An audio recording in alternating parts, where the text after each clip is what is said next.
Llegó Matías.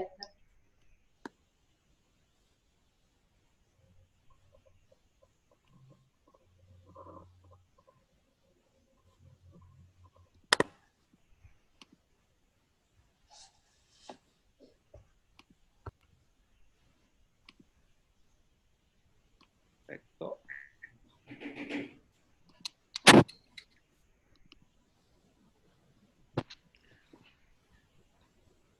Hola, bienvenidos a todos a la presente charla que vamos a tener hoy a Leandro Antonietti.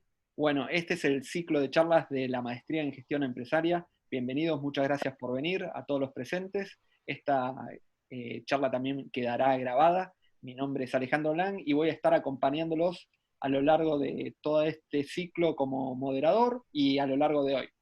Cualquier consulta que me quieran hacer también sobre lo que es la maestría en gestión empresaria, sobre las temáticas que aborda, sobre el potencial profesional que pueden tener los egresados, me pueden hacer preguntas posterior a esta charla que va a dar hoy Leandro Antonietti. Mi mail para comunicarse conmigo sobre cualquier tema sobre la maestría es alang, de Alejandro Lang, @eco.unpal.edu.ar, si me quieren contactar. En el ciclo de charlas que vamos a tener a lo largo de estos 8 encuentros, primero que todo vamos a tener a Leandro Antonietti con innovación y transformación digital. Vamos a tener también a Mariano Binocur hablándonos de cambio exponencial. Vamos a tener a Guido Lomuski hablándonos sobre cultura organizacional. Después tendremos también a Felipe Tournón, que nos va a hablar sobre tecnología para evaluar el potencial humano. Vamos a tener a Elizabeth Santillán, que la tenemos aquí presente también, para que nos va a hablar de gestionar a las personas en entornos de incertidumbre. Vamos a tener a Eduardo Pordomingo hablándonos del beneficio de gestionar las decisiones. Va a estar Paula Cohen hablándonos de derecho, nuevas tecnologías y empresa. Y para cerrar todo este ciclo vamos a tener a Alejandra Marcote hablándonos de todo lo que es la filosofía de aprender del error para liderar los cambios en las organizaciones. Eso van a ser nuestro ciclo de charlas. Todos los años vamos a empezar a tener este tipo de ciclo de charlas. Vamos a ver de tener otro ciclo de charlas en lo que es febrero, marzo, con otros expositores y abriendo más la cabeza para lo que es toda nuestra zona de La Pampa y al mismo tiempo desde La Pampa para todo lo que es Argentina y Latinoamérica. O sea, vamos a tener invitados desde todos lados para nuestras futuras charlas y también que nos vengan a presenciar estas charlas. Bueno, hoy tenemos a Leandro Antonietti, que es licenciado en Administración, contador, especialista en docencia universitaria, actualmente trabajando en el Banco de la Pampas, trabajó en consultoría de procesos y actualmente también trabaja en todo lo que es procesos y organizaciones dentro del Banco de la Pampa y nos va a hablar de lo que es transformación digital hoy. Es también compañero mío en lo que es la carrera de grado en la licenciatura en Administración, en la materia de actuación profesional y un gran compañero y estoy muy contento de tenerte hoy acá. Gracias, Lean, por participar y esperamos aprender mucho de vos hoy. Bueno, muchas gracias. La primera pregunta, en la era digital, ¿se escucha bien? Perfecto. Bien. Bueno, agrego solamente a esta introducción de Ale que estoy haciendo una maestría dentro de lo que es una maestría internacional en la Universidad Abierta de Cataluña, justamente de la temática que voy a tratar de explicar. Desconociendo un poco el auditorio, voy a tratar de bajar a un lenguaje bastante, digamos, llano y que se pueda entender. Ese es mi objetivo, digamos, para asimilar, digamos, conceptos que quizás para algunos son de algo distante o algo lejos de su día a día. Dentro de la maestría, la cuestión muy enriquecedora que tengo es que comparto, digamos, mucho tiempo con grandes compañeros que están en las primeras empresas hoy de tecnología, por lo cual aprendiendo muchísimo de eso y viendo quizás algunas cuestiones de transformación actuales que llevarían a repensarnos en cómo se están configurando las organizaciones. Dicho lo cual, lo primero que voy a intentar hacer es hacer una especie de contexto en dónde estamos hoy y por qué está pasando lo que está pasando. Después voy a entrar en la transformación digital, lo que pienso de transformación digital, y voy a culminar con innovación. De esa manera puedo empezar por lo menos atractivo y terminar con algo más divertido, que es la innovación, que creo que es más conocida por todos. El primer hito que está pasando hoy en las organizaciones es que hay un nuevo jugador, un nuevo cliente, que aparece en una cuestión, digamos, que es distinta a la situación que estaba, digamos, conociendo lo que era el mundo, que esta población está viviendo un 7x24 y están conectados todo el tiempo. Tienen acceso ilimitado a la información, o sea, estamos viviendo que quienes están en el consumo, quienes están intercambiando en el mercado, viven en, digamos, en el 7x24 con conexión y están con acceso full de la información. No son muy amigos de la publicidad tradicional, tratan de esquivarlos, tienen, digamos, sus herramientas como para evitarla, siempre el salto o algunas cuestiones que buscan para que no sea muy invasivo lo tradicional, tratan de escapar de eso. Esperan cuestiones gratis, beneficios personalizados, quieren algo muy cercano a su experiencia. Se comunican por cualquier canal, o sea, cualquier canal para ellos es válido y pretenden que de esa manera recibir un feedback. No así es el pensamiento tradicional de las organizaciones que pretenden responderle con un canal que por ahí no es muy similar o muy amigable para este público. Están empoderados tanto para lo bueno como para lo malo, o sea, dicen lo que quieren en el medio que necesiten decirlo, siempre que digamos, una empresa pretenda, digamos, no cumplir o demás, tienen los medios como para hacerse valer y su voz hoy en día es escuchada. Las organizaciones están mirando un poco su reputación en redes y demás, por lo cual eso es un sensor importante. Esperan, digamos, una comunicación de valor. Están viendo que todo lo que sea lo bidireccional, pretenden que sea algo, digamos, que tenga aprendizaje, que tenga otra cuestión que no es tanto el frío del intercambio que estábamos acostumbrados.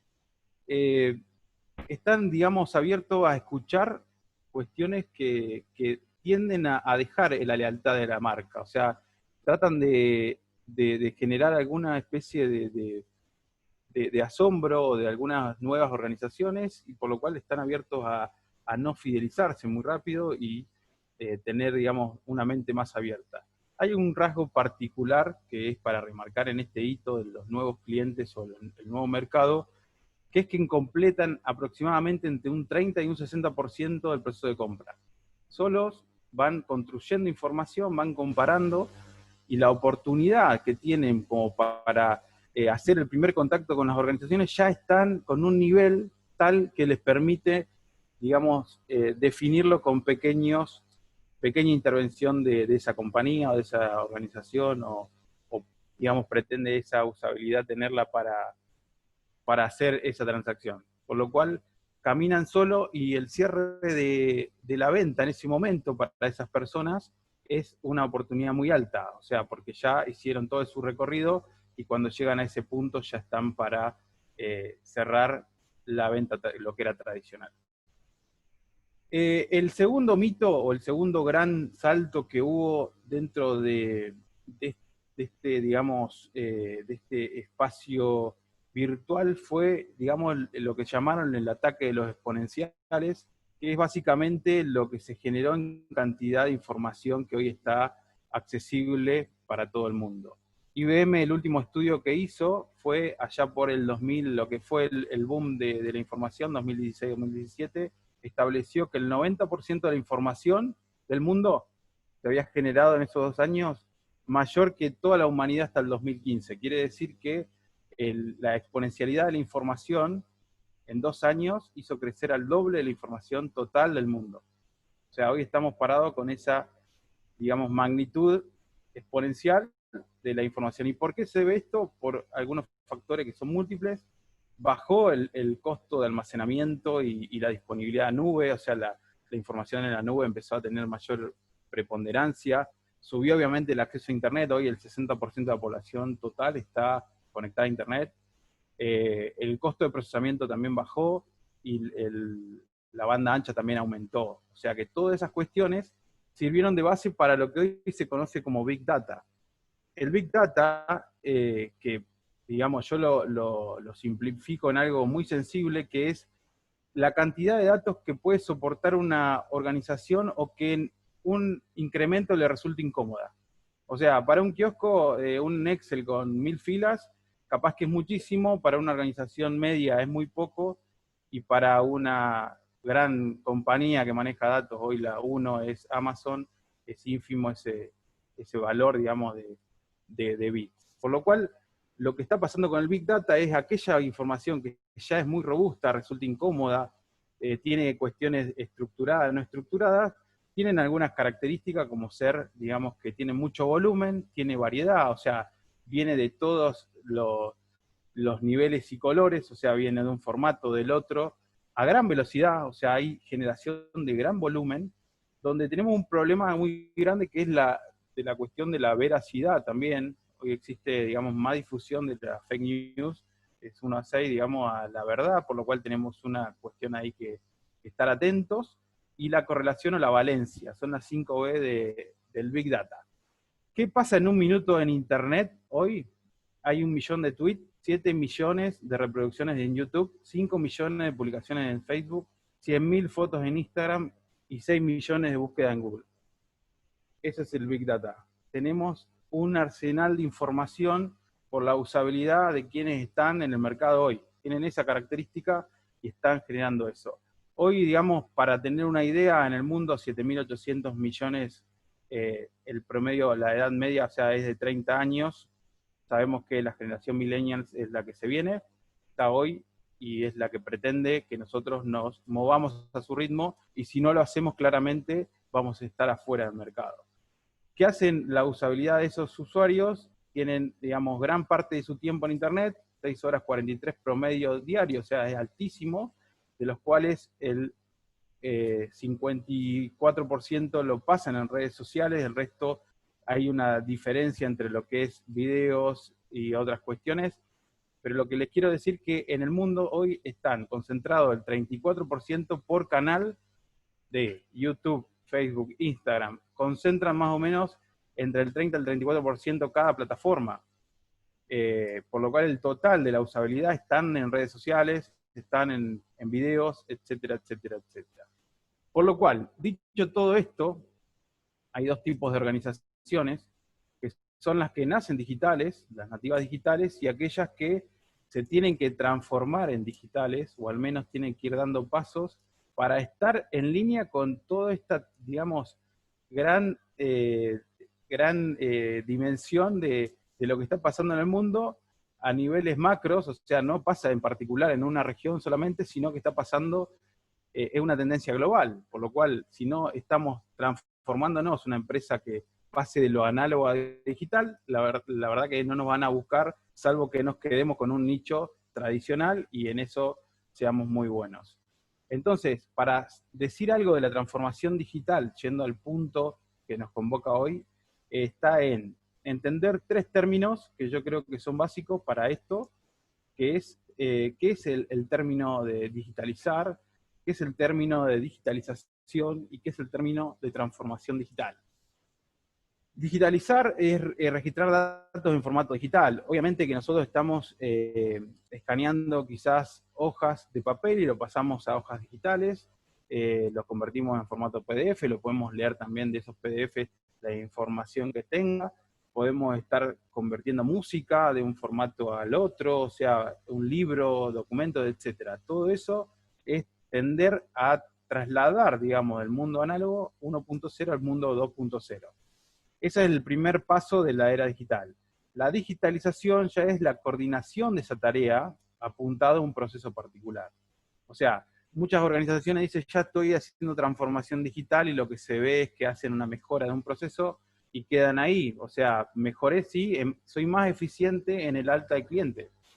por lo cual no quiere decir que me transformé digitalmente. ¿Por qué digo esto? Porque ahora cuando entremos en el concepto de transformación digital, hay una característica que le da lugar a que hay una transformación digital. Anterior a esto, o sea, sabemos que es un esfuerzo, obviamente, y es un acercamiento a el público que hoy nos demanda, que pretende hacerlo a un clic, a 2 clics, a cualquier hora, en cualquier momento, y pretende que sea en este formato. O sea, hoy pedir una información en papel o una información que no es muy veloz, la verdad que estamos perdiendo audiencia. En ese sentido, digamos, la transformación digital lo permite. ¿Y qué es entonces la transformación digital? Es convertir el mundo de la digitalización en una tarea constante para convertir en eso una unidad de negocio y un modelo de negocio diferente. Por lo cual, reitero, digitalizar es un paso, la digitalización es alineada a algo particular, un proceso, una etapa de todo mi circuito, pero la transformación digital es cuando ya tiene un estado de resultado propio y ya tiene sus ingresos por la vía digital. Y en esto, ¿qué quiere, digamos, o qué pretende la transformación digital? Es que alineemos la estrategia de negocio, las personas, los procesos y sobre todo la tecnología. Yo todavía no hablé de tecnología, pero requiere que la pata tecnológica esté dentro del circuito, pero no es lo fundamental. O sea, hoy lo fundamental es tener en cuenta que tenemos que alinear la estrategia corporativa, que se piense en términos de transformación digital, convencer a la alta dirección para ir bajando, digamos, en el llano y tratar de llenar la cultura hacia lo que se está transformando y sobre todo captar el nuevo mercado. Para dar un ejemplo, lo que les pasa a los periódicos, por ejemplo, es un cambio total, yendo a la transformación digital, aquellos portales que siguen manteniendo, digamos, el ejemplar papel a la web, el website con toda la información, tuvo que hacer todos estos pasos, digitalizó su historial, llevó a la digitalización, hizo todas sus maquetas en lo que es HTML, pudo haber hecho todo lo que es catálogos, índices, portada, tuvo que ver los redactores, cómo empezaron a transformarse para empezar a tener esta cabeza digital, y sobre todo la transformación digital que tuvieron los periódicos es buscar, y en esto el modelo de negocio, suscriptores para su portal digital. O sea, el suscriptor que pague un abono mensual va a tener una información distinta a aquel que vaya y busque el diario gratis. Hoy en una dirección, en una URL, leo el portal, en otros diarios, si tengo un abono, tengo otro tipo de acceso. Por lo cual, el modelo de negocio ahí cambió claramente y se ve como una suscripción a un diario puede dar el efecto de la transformación digital.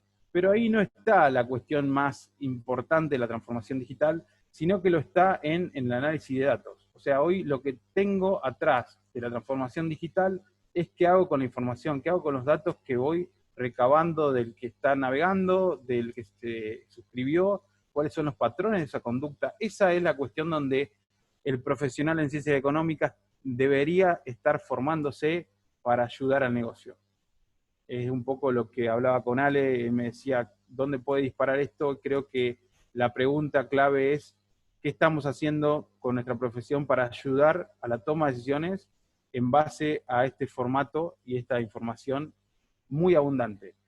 Quiere decir que, por ejemplo, una analítica de datos te puede dar un ranking de cuáles son las notas más leídas rápidamente, portales muy conocidos en Argentina, ves que, y te sorprende a veces, las notas que son más vistas, más leídas, eso te ayuda para gestionar y hacer mejoras, claramente, te dan mucha métrica y indicadores, tablero de comando y de gestión. Por lo cual, para dar una idea, la velocidad que tuvo el tránsito de lo digital, la disrupción que hubo, fue que, digamos, para ser una empresa de las 500 rankeadas en el mundo, llevaban 20 años, un poco de trayectoria en promedio, en 4 años lograron empresas como WhatsApp, Snapchat, Uber, lograr en las top 500, por lo cual la velocidad también de ingresos lleva al ritmo de esta nueva modernidad, digamos. Para ir a algún punto de dónde está la transformación, y a veces escucho decir muchas empresas de plataforma, empresas que son app, por ejemplo, dije el caso de Uber, el caso de, también me encanta hablar del caso Netflix, porque esas empresas, por ejemplo Uber, hizo una transformación.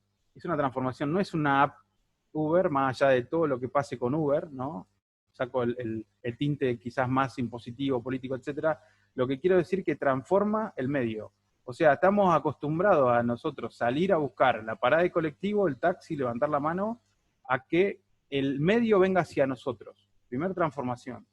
El medio ya viene hacia nosotros, una app que a mí me permite decirle que venga el medio a buscarme, el transporte a buscarme. La segunda cuestión que busca, y en esto me voy a meter un poquito más cuando llegue a la parte de innovación, es romper el insight, que es la tensión de decir quién va a venir a buscarme. Entonces, la simetría de la información es lo que también permitió esta aplicación, decirme, el que viene tiene esta reputación, estos comentarios, y tiene esta, digamos, calificación de todos los usuarios en promedio. Y sobre todo también del usuario hacia el transporte, o sea, el chofer va a decir a quién voy a buscar. En eso, digamos, hay una comunión y están de acuerdo, se ponen de acuerdo. Otra, transparenta el costo del viaje. Antes siempre fue, ¿cuánto me va a costar de acá? Y te hacían la pregunta, ¿por qué camino querías ir? Entonces ahí caías con que, y este me está diciendo el camino para ver si conozco o no conozco, bueno, toda la cuestión. Y después la diferenciación.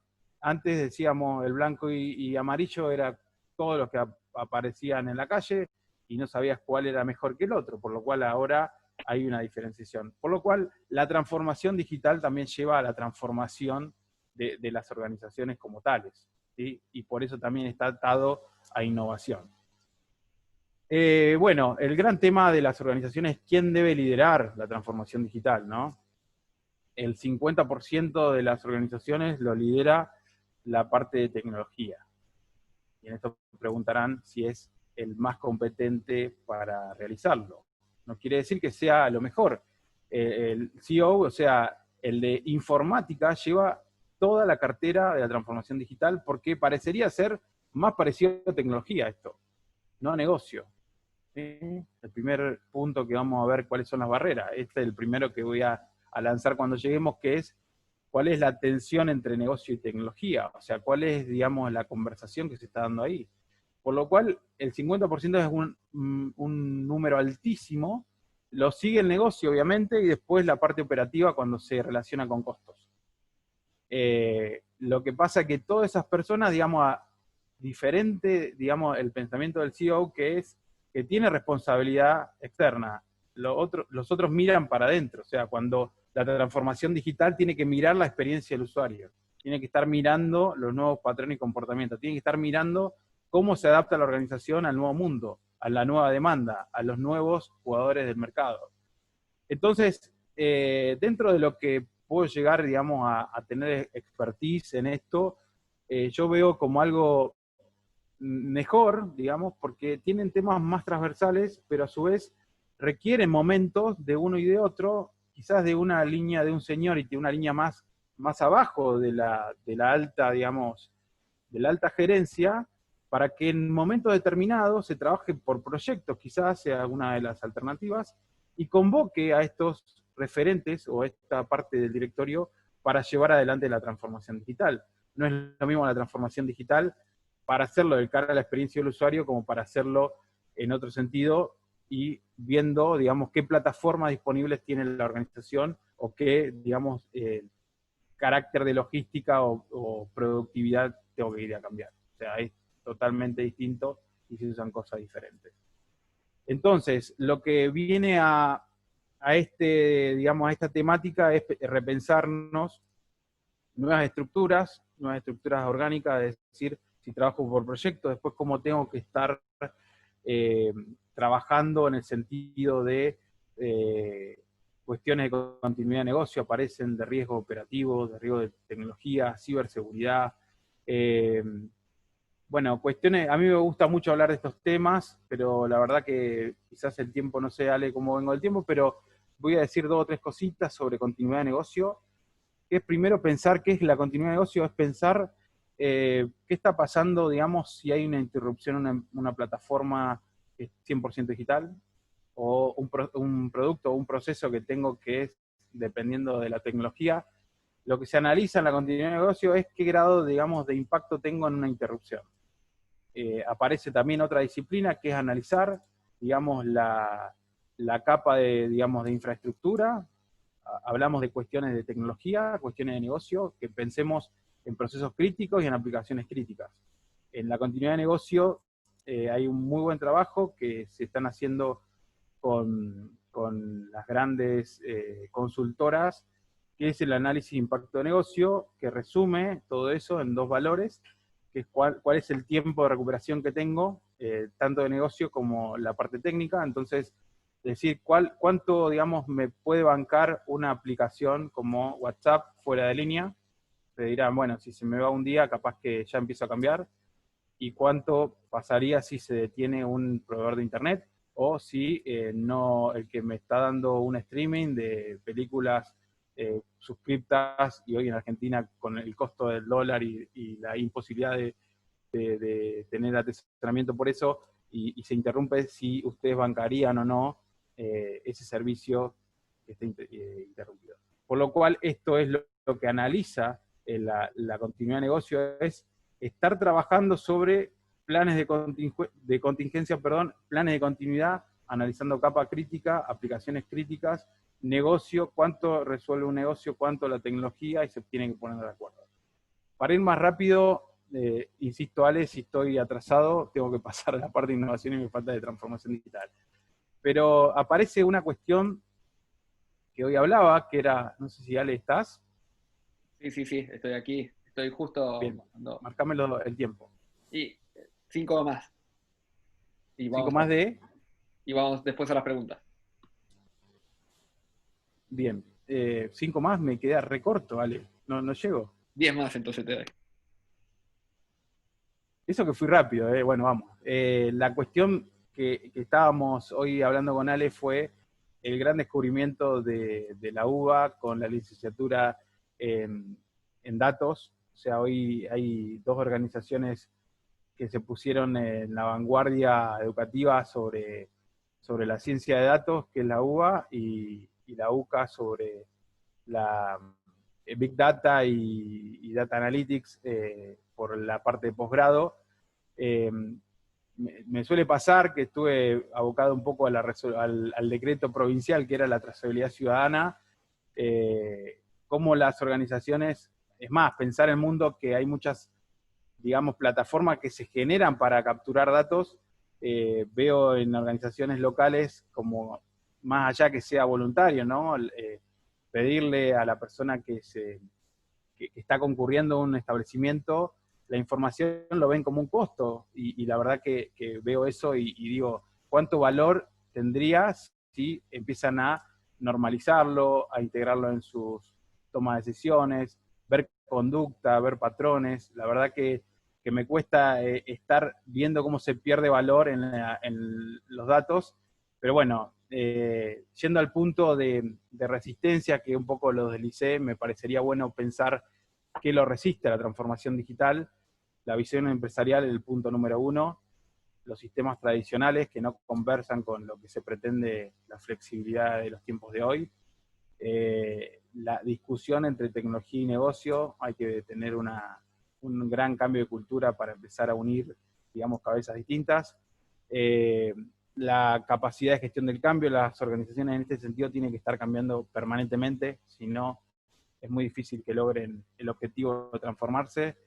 El talento, atraer el talento. Yo, cuando, bueno, hay gente más especialista acá de recursos humanos o de capital humano, perdón, sobre la cuestión de atraer talento, uno dice, bueno, sí, yo tengo una cabeza de transformación digital, tengo cuestiones de millennials y qué sé yo, y cuando hay un home office, lo toman como que las personas, digamos, no están trabajando, o si hay una licencia, digamos, distinta y no se adaptan y buscan, bueno, una cosa es atraer talento que realmente sientan la organización como flexible, y otra es cumplirla, por lo cual me parece que ahí tenemos una gran desventaja en el sentido de no, digamos, cambiar nuestras políticas internas y realmente atraer el talento para que se sientan cómodos, vengan como quieran, desarrollen su trabajo, y sobre todo pensar en que el trabajo va por ese lado, el ser un poquito más abierto, más flexible. Eso va a ayudar también a entender esa demanda estando desde adentro. Los nuevos grupos de trabajo por proyecto integran tanto a los nuevos ingresantes como a los directores, y lo que hace atractivo eso es que hay un mix ahí que empezás a escuchar sus demandas, pero bueno, lamentablemente todavía no estamos adaptándonos internamente a la atracción de ese talento para que realmente se sienta como en casa. Pero estamos lejísimos. La tendencia, o sea, también el estilo de liderazgo, hay estilos de liderazgo que también están muy lejos de esta realidad. Pero bueno, sigo más rápido, así me quiero meter un cachitín, Ale, si me permitís. Ya paso a innovación. ¿O no llego? No sé cómo viene la rutina. Vaya, vamos. Bien, la innovación en transformación digital, un poco la pregunta es, ¿quién va primero? O sea, la innovación precede a la transformación digital. O sea, primero tengo que ser innovador y después me tengo que transformar. Tengo que saber hacia dónde ataco. O sea, ese insight que decía hoy, de decir, estoy transformando el medio de transporte. Y después voy a ver la aplicación, la usabilidad y demás. Pero primero tengo que pensar en ser un poco más ágil, pensar en algo distinto y después salir a ver cómo me adapto. Si tengo una, digamos, organización tradicional o bien hago una totalmente nativa digital. Cuando hablamos de innovación, obviamente que siempre lanzamos a nivel académico el concepto de innovación.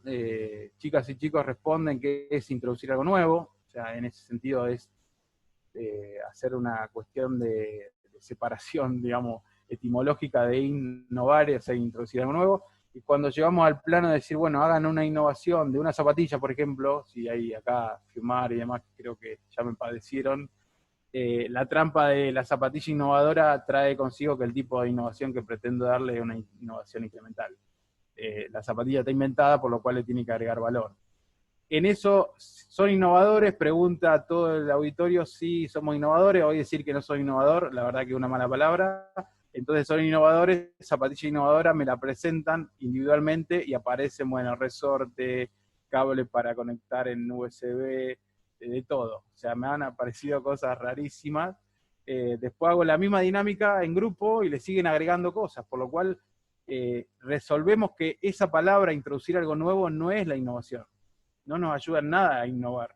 O sea, solamente nos inspira a incorporar cosas a algo dado. Entonces, trabajamos sobre el caso, una franciscana muy interesante que fue un caso de África, que resolvió el problema de una enfermedad, que de la pata elefante, y sobre todo el extensor que tiene y demás, y dijimos, bueno, entonces, si esto es innovador, tenemos que ver el contexto que aplicamos la innovación. O sea, y en ese sentido, decimos como concepto que la innovación no es la característica de la oferta, no es agregarle cosas y cosas y cosas y cosas. O sea, sino que es la consecuencia que esa oferta puede generar en un contexto determinado. Entonces, la franciscana en África tiene un impacto tal que acá no sería innovadora, porque digamos, lo que resuelve detrás es cuestiones de economía, cuestiones de enfermedad, cuestiones de alcance, o sea, tiene una funcionalidad en ese contexto que aplica al 100%. Entonces, tipo de innovación, ya dijimos que lo que, digamos, estaba detrás de la zapatilla era el incremental. O sea, era agregarle algo a lo conocido. Un auto que antes no tenía aire acondicionado, tener aire acondicionado es una innovación incremental. Algo marginal es mucho los errores de usuario. Hoy una aplicación te dice, te descarga la aplicación, ¿usted desea reportarme errores? ¿Yo puedo monitorearte si me genera errores la aplicación? Bueno, eso lo que le va a resolver a la compañía es poder agregarle, digamos, algunos parchecitos para que mejore su marginalidad de innovación. Y después tenemos lo radical, que es cambiar un poco Uber, caso Apple, caso las grandes compañías, que es el 2% de las innovaciones que producen un cambio del 90% del mercado. Otro tipo de tendencia sobre qué es la racionalidad o la radicalidad, perdón, de la innovación es pensar, como lo piensa, digamos, Harvard, que dice, no, pero lo radical es aquellas organizaciones pequeñas que contrabandean las que ya tienen status quo, o sea, las pequeñas que van y hacen un nicho y resuelven mejor los problemas, son aquellas radicales. Ahí me meto con un concepto de Seth Godin que me encanta, que dice Seth Godin algo así como cambiar la lógica del producto-mercado a problema-solución. La verdad que en ese sentido nosotros estamos siempre con la cabeza y el aprendizaje de decir, qué se adapta mejor a mi cliente y no pensar qué es la mejor solución para mi cliente. En ese sentido, viene al punto a estar pensando de otra manera. En el ámbito académico, la experiencia mía es en el laboratorio. Creápolis es una de las cuestiones que más me gustó desarrollar. En el lado social, innovaciones sociales, tenemos un laboratorio, básicamente aplicamos innovación en pensamiento y diseño, que es básicamente la inspiración. Nosotros tenemos que estar basándonos en abrir, o reaprender, o reconfigurarnos. Luego en idear, o sea, es tratar de llevar esa idea a algo más de diseño, a prototipar, o sea, hoy tenemos que salir rápido. La sociedad actual, la caracterización que hice al inicio no nos va a esperar mucho tiempo, por lo cual va a pretender que caigamos en otra frase de Seth que me encanta, que dice que salgamos, digamos, si no estás totalmente convencido de salir, o no te, en realidad la frase es mejor hecho que perfecto, o sea, es mejor salir que la perfección. Y usar un poco el jugador, usuario, en el medio de todo este escenario del producto mínimo viable. O sea, lo traigo para empezar a explorar esa digamos, actividad sobre el feedback que tiene el usuario. Me fue la pantalla. ¿Sigo estando? Me fue algo. Perfecto. Bien, mejor hecho que perfecto, decía, y usar, digamos, en el buen sentido, en el proceso, el producto mínimo viable y decir qué tal, digamos, se adapta mi idea a la acción en un prototipo.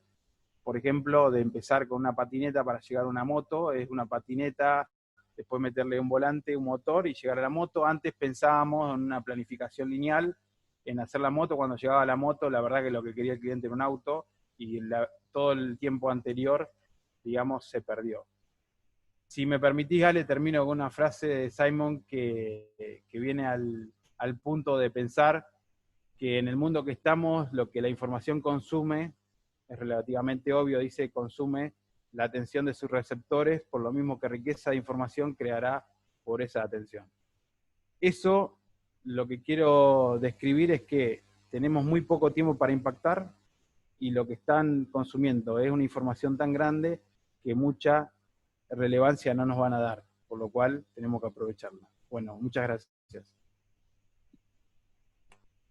Bueno, ahora comenzamos la ronda de preguntas acá con los que tenemos para hacerte consultas sobre esto de los procesos de digitalización que participaste y todo lo que es transformación digital. Y empiezo con una pregunta que tal vez no es justo en lo que trabajás directo, pero yo tengo que arrancar con esta pregunta, que es, mejor hecho que perfecto, o sea, me gustó esa frase que acabo de anotar aquí, y es, ¿cuáles serían los pasos que tengo que hacer para que sea transformación digital en una pyme? O sea, imaginemos que soy dueño de una pyme y quiero entrar en esto que es la transformación digital. ¿Cómo entro en la transformación digital? ¿Cómo puedo usar la Big Data yo? Bueno, primero que tienen que pensar esa pyme es creer si realmente, si no se transforma, va a seguir viviendo. Primer punto, visión empresaria. ¿Realmente puede subsistir una empresa? Yo no digo que se transforma digitalmente un comercio que vende en un local de acá a la vuelta, sino que tiene que tener una estrategia digital. Creo que hoy la pandemia nos llevó a pensar a que si no teníamos una pata digital estábamos fuera del negocio, o sea, estamos con las persianas abajo. Por lo cual lo primero que tengo que pensar es si realmente voy a sobrevivir. Entonces la visión empresaria creo que es el primer punto de cualquier empresa. Por eso lo que decía el Big Data, decía, bueno, no importa el tamaño de la empresa, sino qué tal, digamos, puedo manejar esa información que no me resulte tan pesado o tan, digamos, difícil de administrar. Ya eso es Big Data, sean 1 millón de líneas de Excel o sea un lenguaje SQL en una base de datos en la nube. Por lo cual el Big Data lo que ayuda es que primero tengo la conducta de mis consumidores, de mi usuario, y hoy en día por la trazabilidad ciudadana lo primero que veo es que lo dejan, como es voluntario, a la entrada del local con una lapicera y un papel y dicen que eso no tiene valor. Por lo cual yo, digamos, los hallazgos que he tenido trabajando en Big Data fue ver las conductas. cuando nadie lo ve por percepción, lo ves por datos. Entonces cuando lo llevas, y sobre todo hay una cuestión que no dije, que creo que está buena la pregunta para llevarlo al llano de decir, la competencia futuro de ese profesional que hace el científico de datos o el analista de datos, es tratar de traducir toda esa cuestión, digamos, de ceros y unos en el lenguaje de negocio. Es decir, esto es lo que está pasando, esta es la conducta, digamos, se nos está escapando por acá. Es mostrar esa conducta a nivel de patrones de datos y sobre todo llevarlo a una programación después de análisis predictivo. Lo que más ganó, digamos, el portal hoy, o los portales, digamos, digitales, es saber cuál era nuestra conducta. Por ejemplo, el caso que yo decía, para no irnos al extremo de Netflix, pero cuando salieron a Pyme, que no tenía mucha cantidad de videos disponibles en streaming. Entonces lo que dijo es, ¿cómo hago para engancharte? Y hoy lo que estoy viendo, por ejemplo, es que el insight que tenía Netflix era, la gente está recorriendo películas, no sabe qué elegir, hay muchísimas películas. ¿Y qué hizo? Puso del 1 al 10 el ranking en la Argentina. Te hizo un patrón del 99% más o menos, mira esto. O sea, lo que quiero decir con esto, Ale, es que no importa el tamaño. Importa que la visión empresaria esté atenta a que si no tiene esta cabeza de datos, y si no puede manejar, quizás siga estando como está, pero se le está escapando algunas cuestiones y de cara al futuro creo que es un riesgo muy alto. Perfecto. Yo sigo esperando. Pueden abrir los micrófonos tranquilamente para hacer una consulta, o si no, yo sigo disparando preguntas. Aquí hay una pregunta que tenemos de Ignacio. Desde el punto de vista del emprendedor digital, y más en este peculiar momento de pandemia, ¿cómo recomendás llegar a la gente, normalmente de edad mayor, que se resista al cambio?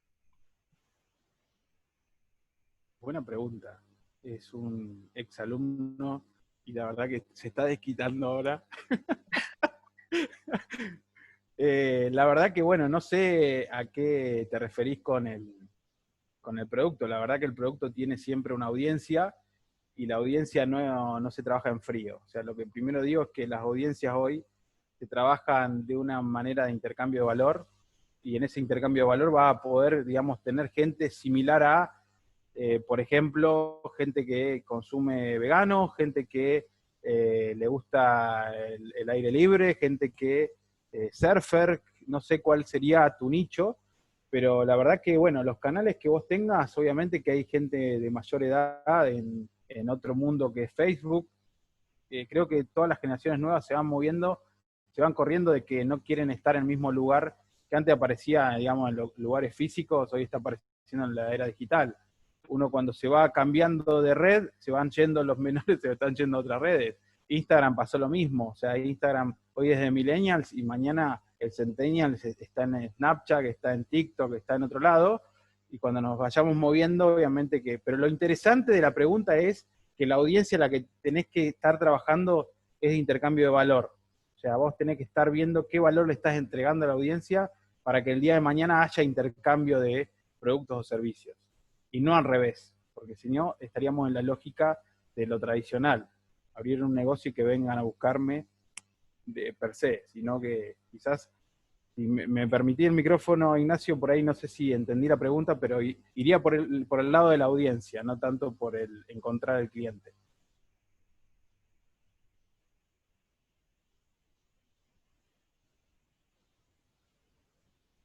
Sí, sí, perfecto. Ahí nos Ya le puse un 10, me parece.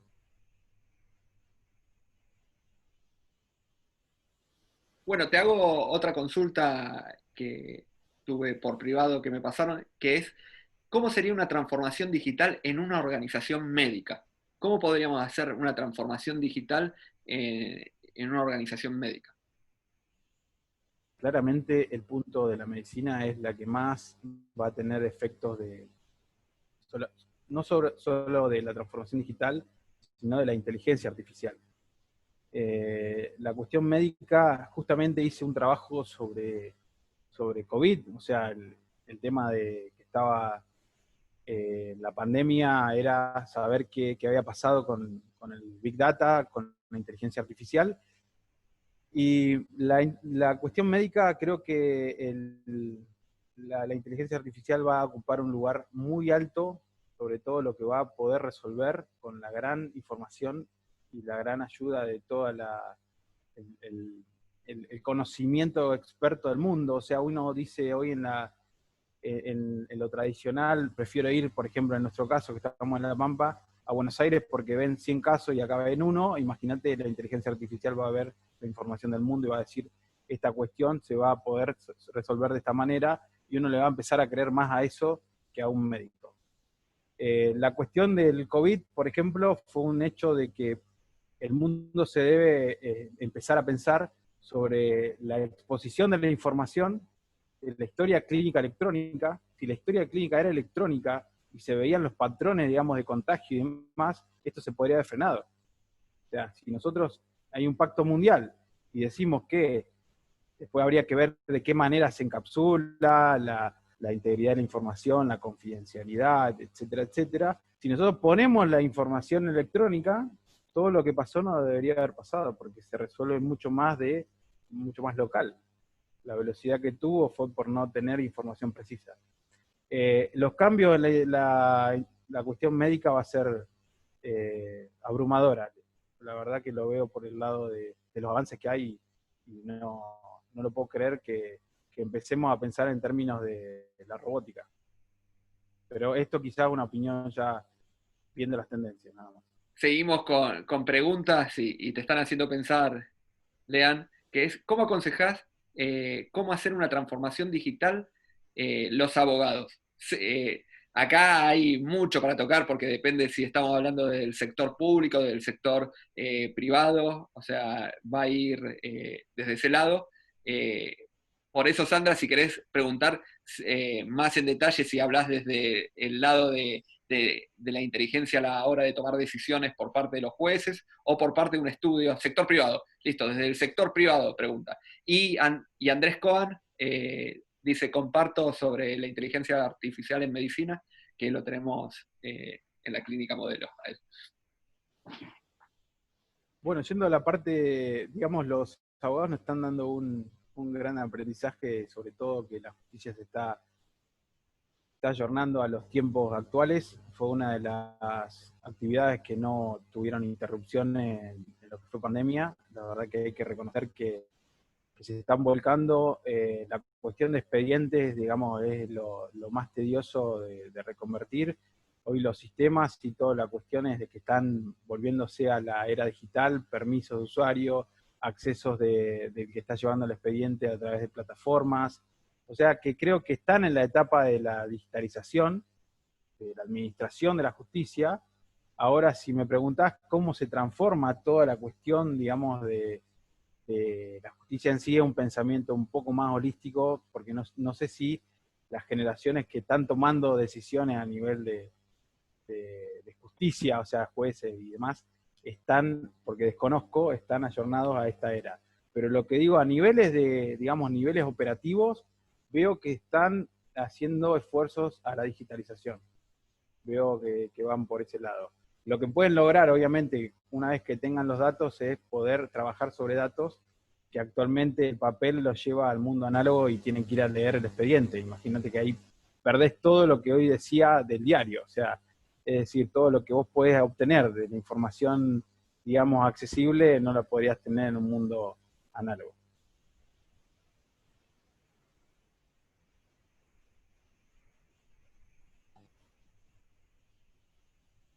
Seguimos con el micrófono abierto. Lo tenemos ahí a Guido, a Eli, que pueden también. Y Eli la vi todo el tiempo, la tenía así como que es mi norte, ¿viste? Podemos preguntarles sobre ellos también deben estar utilizando en sus profesiones temáticas de Big Data, de transformación digital, cómo lo están viviendo, y así generamos un debate en todo esto. Sí, gracias, muy, muy claro, lean todo. La verdad que abre más preguntas que respuestas, y también experimentando en la medida que vas transitando con organizaciones pequeñas o grandes. Es muy cierto lo que decís en cuanto a estos desafíos, ¿no? de mentalidad, del mindset de quienes lideran, para que se facilite o no los estilos de liderazgo que capturan esta idea. y el desafío también de tanto como vos ponías el cliente en el centro para desde ahí pensar todo para atrás y no al revés. Cuando mencionabas el tema del talento, me quedaba también pensando en eso, ¿no? Cuando atraes personas, pensás ya no en el recurso humano, sino en las personas para atraer, tanto como la misma estrategia de marketing para los usuarios, la pensás para atraer a las personas, ¿no? Y cómo compatibilizar las experiencias con la novedad que puede traer la persona también a la organización. Es todo un desafío y se va haciendo camino. Y también la edad, conozco muchas personas mayores súper abiertas a lo digital y personas muy jovencitas con una estructura bastante rígida para aceptar y moverse de lo tradicional a lo que da resultado, ¿no? Así que muy, muy interesante y esto para seguir pensando y desafiándonos, ¿no? En la práctica. Gracias, Lea. No, por favor, gracias por tu feedback.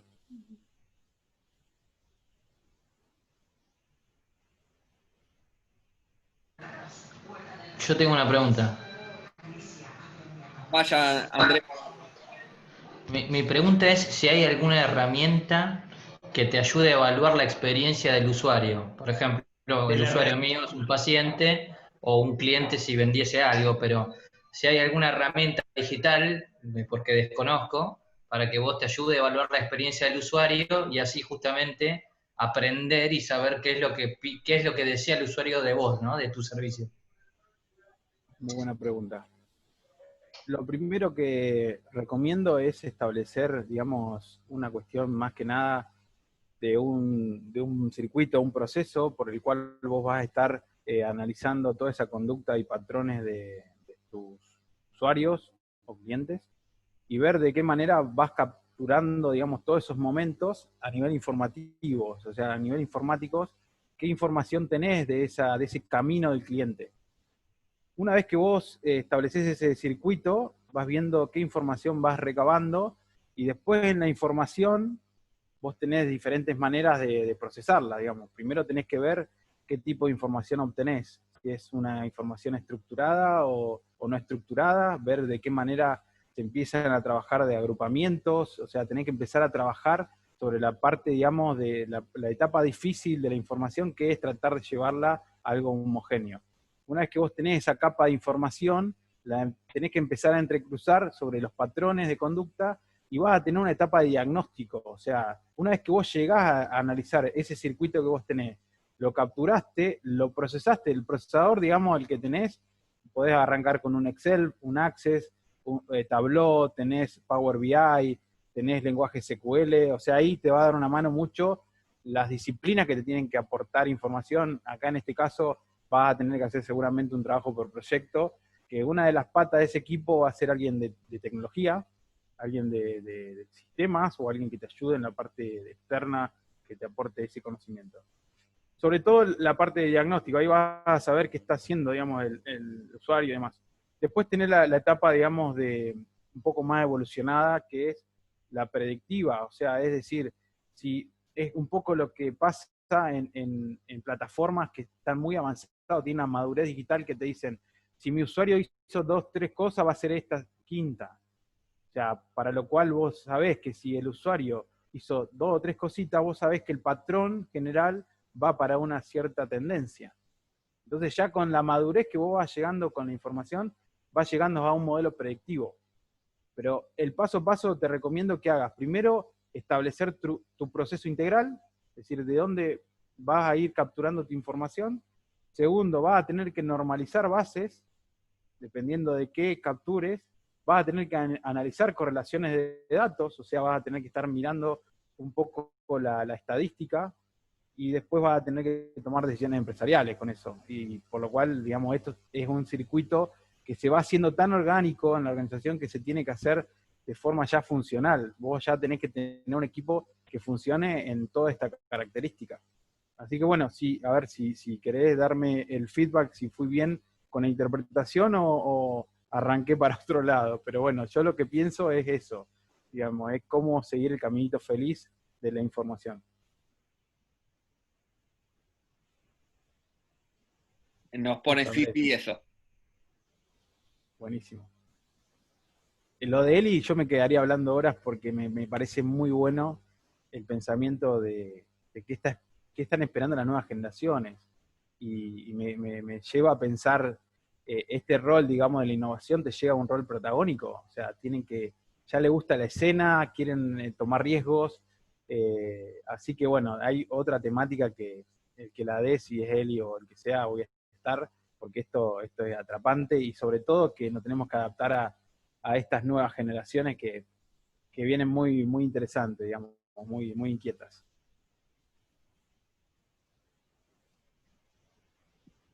Bueno, Ale, dime. A ver, justo abrió el Sí, micrófono Guido.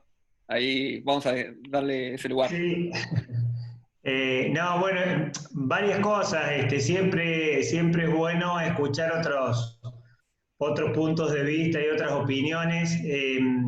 Esta cuestión de lo intergeneracional es muy interesante. Nosotros acá en la Universidad de Río Cuarto estábamos investigando hasta hace un tiempo a los millennials en el mercado laboral, y los que se están incorporando ahora ya no son más los millennials, son los centennials, es decir, la generación Z. De hecho, en el proyecto 2022 que tenemos nosotros bianual, ya estamos estudiando los centennials, que son los que están ingresando a la universidad en el día de hoy, y son diferentes en muchos aspectos a los millennials. Entonces, la tecnología obviamente es una de las variables que los atraviesa a ambas generaciones, y los grandes desafíos es el liderazgo intergeneracional, porque es muy difícil la conformación de equipos por la concepción misma del trabajo que tiene un baby boomer, que todavía están trabajando, con la que tiene un X como nosotros, que nos hemos tenido que adaptar a la fuerza, y los que tienen las generaciones estas más disruptivas o nativos digitales. Yo simplemente quería aportar, por experiencia, quizás en Río Cuarto pasa algo parecido a Santa Rosa. Hay muchas veces que el tamaño de la empresa no está dado, como bien decía Leandro, por lo que factura o por la cantidad de sucursales, sino por la amplitud o perspectiva que tienen sus dueños. Entonces, cualquier cambio en la empresa, cuando Alejandro preguntaba cómo arrancar en las pymes, por la cabeza del dueño. Si al dueño no le cae la ficha, no va a contratar un equipo, no se va a preocupar por buenos sistemas de información. De hecho, hoy en día cualquier empresa tiene mal que mal sistemitas de gestión que generan enorme cantidad de datos y no los analiza, o mejor dicho, no toma decisiones en base a los datos, sigue guiándose por el olfato, la intuición, la panza, llamarle como vos quieras, pero no se preocupa por establecer, no sé, un mínimo índice de rotación. Hay veces que no hacen un Pareto, no hacen un 80-20, o sea, no saben cuáles son los 20% de los clientes que le generan el 80% de la facturación. Lo mismo pasa con los stocks, no tienen un índice de rotación de stock. Entonces, por ahí, sin irnos a ejemplos por ahí, tan obviamente emblemáticos como Uber, Netflix y demás, que prácticamente han traído cambio de paradigma, hay veces que las empresas, haciendo un pequeño clic en el uso de la cantidad de datos que generan. Yo por ahí en marketing les hablo a los chicos que el Big Data por ahí para una empresa chica no es accesible, porque justamente no llega a generar una cantidad de datos grandes, pero el Small Data que le dan las redes, los comentarios, las cosas que la gente comparte, la gente, las devoluciones, bueno, el engagement que se obtiene en las páginas, es información fenomenal, pero tiene que haber alguien que la use. Es decir, y eso si no le cae la ficha al dueño, no baje el ejemplo. En las pymes, viste, pasa eso. Y por lo general un profesional que le da bolilla a estas cosas y siente que al dueño no le importan, termina o desmotivado o buscando otros horizontes. Entonces, para mí en una pyme, para arrancar una transformación digital, tiene que haber primero una transformación mental. Pasar de ejecutivo, que es el rol preponderante que tiene el empresario pyme en Argentina, a una fase un poco más reflexiva, más analítica, pero bueno, son básicamente hacedores nuestros emprendedores. Y si logran complementar su tremenda capacidad de acción con capacidad de reflexión y la toma de decisiones basándose en métodos cuantitativos, creo que es un combo muy poderoso, pero bueno, no todos tienen esa esa mentalidad. Entonces me parece que nosotros como administradores tenemos que contribuir a capacitar y que se den cuenta de eso. Me parece que es nuestra función social, si vos querés. Esto lo hemos hablado muchas veces con Pablo Marek también, de que tenemos esa función, ¿viste? Hacerlos dar cuenta de lo importante que es. Nada más, quería decir eso. Me Coincido encanta. 100%, muy bueno.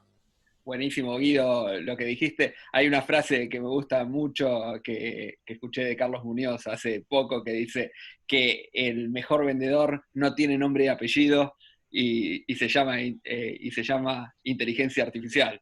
¿Qué quiere decir? Que hoy por hoy, y vos que te dedicás a lo que es la comercialización y el marketing en detalle, hoy por hoy ya no el marketing dentro de 10 años, o sea, a 10 años, hablándolo así, no y para decirlo así, una frase que me encanta es, apenas termine la pandemia, y no sé cuándo va a ser, si es mañana o dentro de un año, estamos en 2030, y en 2030 la necesidad que tenemos es de empezar a tomar decisiones con este tipo de herramientas. O sea, quien no tome decisiones con este tipo de herramientas, que continúe en lo que era 2019, o sea, quien se levante al día post pandemia y se levante en 2019 y tome decisiones con modelos del 2019 pensando que iba a poder triunfar en el mercado de esa manera, va a caer muy duramente. Entonces, tal cual como decís, hoy por hoy hay que cambiar las cabezas y hay que estar pensando en este tipo de herramientas, y todos los que nos dedicamos a lo que son a lo que es la administración y los dueños de negocio tienen que cambiar su cabeza a estar de la mano con este tipo de tecnologías, porque sí o sí vamos a tener que trabajar con eso. Yo trabajo del lado de acompañar a los dueños de empresas a cambiar esa forma de pensar, pero otros van a trabajar en cómo poder aplicar esa tecnología. Pero... ¿Te escucho, Guido? ¿O te escuchamos? No, lo que decía justamente que nosotros tenemos que trabajar para... yo creo mucho en este concepto de ceguera cognitiva. Vos nunca vas a elegir una opción que ni siquiera la podés ver o que no sabés que existe. Entonces, por ahí nosotros, cuando hablo de capacitar, tiene con esto de evangelizar por ahí en estos aspectos y hacerles dar cuenta de que esas viejas recetas de éxito que a lo mejor les sirvieron para llevar la empresa hasta este punto, tienen que ser completamente ayornadas. Y como bien decía Leandro, la cuestión de la transformación digital o tecnológica no es comprar nuevas máquinas para seguir haciendo lo mismo, sino es poner en discusión todo el modelo de negocios a la luz de un nuevo consumidor y a la luz de nuevas maneras de entretenerse, de comprar y de buscar información. Entonces,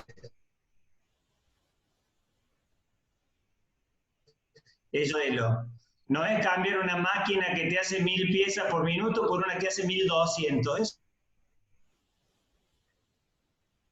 Eso no es renovación tecnológica. La renovación tecnológica es cambiar de chip, es pensar tu modelo de negocio que tenías originalmente. Perfectísimo, muchas gracias, Guido. Y para ir cerrando también esto, me encantó, Guido, próximamente también te vamos a tener dando una charla por acá porque me encantó escucharte y vamos a tenerte también aquí. Tengo una última consulta, así vamos cerrando lo que es el timing de todas estas charlas y tenemos esta parte del ping-pong del final. Rodrigo nos hace la siguiente pregunta. ¿Qué recomendación darías a una persona que quiere comenzar a emprender y qué estrategias generales podrías dar para arrancar? Un emprendimiento de ropa, por ejemplo, te estaba preguntando. Creo que con la digitalización debe ser, porque si no sería mucho más genérico. Y dice, sí, Rodrigo, que con la digitalización. Bueno, esa es tu pregunta. Y desde el lugar de dando en la licenciatura en administración con este foco en emprendedorismo. Sí, el desafío tan grande que tenemos es que tenemos que especializarnos en un mercado de 7.800 millones de habitantes. Tenemos que lograr hacer una buena estrategia. La verdad que pensar, vuelvo a insistir, pensar de la lógica del producto a mercado me hace un poco de ruido. Me gusta más pensarlo a nivel de problema-solución. A ver, hay que ver de qué lado voy a configurar mi empresa, de dónde me voy a diferenciar. Hay diferentes tipos de dónde puedo apuntar. Por ejemplo, cuando hablamos de compañías de ropa, sin ir más lejos, siempre caigo en alguna más grande, pero por ejemplo la que mayor tiene una configuración de procesos es Zara, que te cambia todas las semanas la tienda, por lo cual ahí ya estás viendo que estás en un lugar donde busca innovar permanentemente. Ahora, si estamos hablando de un producto, sigo insistiendo que lo mejor es saber qué audiencia voy a estar cautivando, es trabajar en la audiencia, dónde quiero hacer mi tribu, dónde quiero armar mi nicho de mercado, tengo que trabajar mucho en entregar valor, me tiene que conocer, me tienen que ir a buscar. Hay una cuestión de que no hay compra en frío. Hoy hay una abundancia de ofertas, tanto de lo que sea, que me preguntaría por qué me eligen a mí, por qué me van a elegir a mí. Entonces, darle una recomendación sobre un emprendimiento así puntual, lo primero que tengo que pensar es en qué quiero, digamos, atacar ese insight, qué quiero resolver en la atención de mi tribu, o sea, a quién le quiero dar una solución. Entonces, cambiar un poco ese estilo de pensamiento de producto-mercado creo que es una gran ayuda a decir que quizás mañana no sea la ropa, sea otra cosa. Pero digo, no pensemos tanto en el producto, sino en ese cambio de visión sobre primero la audiencia, entregar valor. Hay muchas cosas que uno ve que son gratuitas, o sea, y decís, ¿por qué son gratuitas? ¿Cuál es el producto de algo gratuito? Entonces están generando audiencia, están generando enganche, lo que decía Guido, y después llega la oferta. O sea, primero no es la oferta, primero es todo lo anterior. No soy especialista en marketing, creo que hay otra temática para abordarla, pero claramente impulsarlo de esa manera solamente cambiaría la lógica en pensar en audiencia, pensar en problema-solución y ver después el resultado de eso, si realmente quiero validar mi estrategia con ropa o con lo que sea.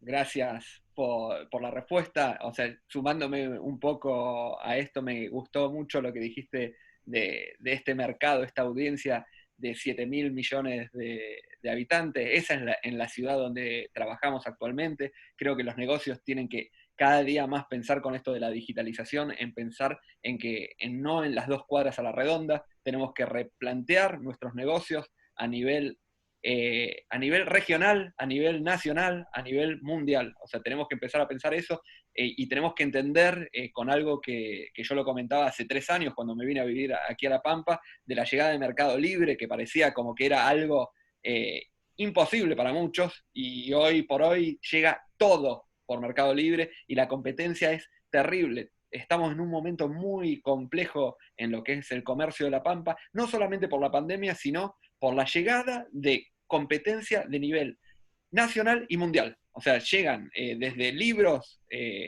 puerta a puerta a sillas puerta a puerta. Todo llega puerta a puerta y con pricing o con precio mucho más bajo. Entonces, ¿por qué nos van a elegir? Y eso es una pregunta que yo lo hago siempre y me encantó lo que dijiste, Lean, sobre entender por qué nos van a elegir o por qué nos están eligiendo y ahí focalizarnos y entender nuestro nicho de mercado y al mismo tiempo entender nuestro nicho de mercado a nivel mundial. ¿Qué podemos pensar de otra manera? Y para cerrar desde mi parte, y te dejo cerrar a vos, algo que siempre digo, hay muchos productos que hoy en día no se van a digitalizar a corto plazo. Y como siempre digo, el sándwich de milanesa aquí en Santa Rosa La Pampa lo vamos a seguir comprando por aquí. No es que vamos a pedir a Shanghai, por favor un sándwich de milanesa para mañana. Difícilmente que pidamos eso, pero sí vamos a pedir otras cosas. Y entonces, esos productos que sí vamos a pedir desde otros mercados, es qué tenemos nosotros desde aquí o cuál es nuestra ventaja comparativa / competitiva para que nos elijan acá. Y ese es el pensar. Y el utilizar los datos como bien nos comentabas. Bueno, muchas gracias, Lean, por la participación, gracias a todos los que participaron, los que nos hicieron preguntas, Sandra, Rodrigo, Andrés, Guido, muchas gracias por la participación, también profe de la universidad, Eli también profe de la universidad, y bueno, usted puede cerrar tranquilamente, Lean, con alguna reflexión. No, solamente agradecerle un martes a las 9:15, la verdad. Esperemos que ayude a todo este pensamiento a tratar de trabajar sobre lo que decía Guido, en llevar, digamos, lo más complejo que tenemos es tratar de llevar lo grande o lo difícil de esta nueva era a un lenguaje llano y a un mensaje a la línea de toma de decisiones que ayude realmente a bajar todo este mundo complejo en algo un poco más tangible, más real, más familiar. Un poco también lo que decía la pregunta que me hacían sobre la parte de Andrés, creo que me hacía la parte de salud. Trabajar sobre lo complejo, obviamente que nosotros tenemos el desafío de vincularnos sobre las ciencias duras, que son matemática, digamos, estadística, trabajar sobre la tecnología y sobre todo en llegar al que toma decisiones con un lenguaje de negocio. O sea, esas tres patas creo que son el desafío de este nuevo momento, que deberíamos empezar a repensarnos como profesión si realmente lo estamos logrando y qué nos falta para llegar a esta disciplina que están haciendo punta a otras universidades y por qué no pensar que La Pampa podría dar una oferta en ese sentido. Así que bueno, agradezco el tiempo, haberme escuchado esta temática que a veces parece de otro planeta y bueno, mis gracias a ustedes y ojalá que haya servido o les deriven alguna reflexión para sus empresas, sus profesiones, lo que sea. Así que muchas gracias de mi lado. Bueno, muchas gracias, Leandro, y los esperamos a todos el día viernes. El día viernes va a estar Mariano Binocur hablándonos sobre lo que es cambio exponencial. Es autor de 2 libros de vanguardia hoy en día que salieron en este medio de pandemia sobre gestión del cambio, y es un excelente profesional y también profesor de la maestría. Por eso los estamos invitando al viernes que viene a las 7 de la tarde, antes de empezar el fin de semana. Se escuchan una charla de lo que es cambio exponencial hoy en día y arrancan el fin de semana. Nos vemos el día viernes con todos. Muchas gracias, Leandro, por tu participación y a todos los presentes. Chao. Gracias. Muchas gracias.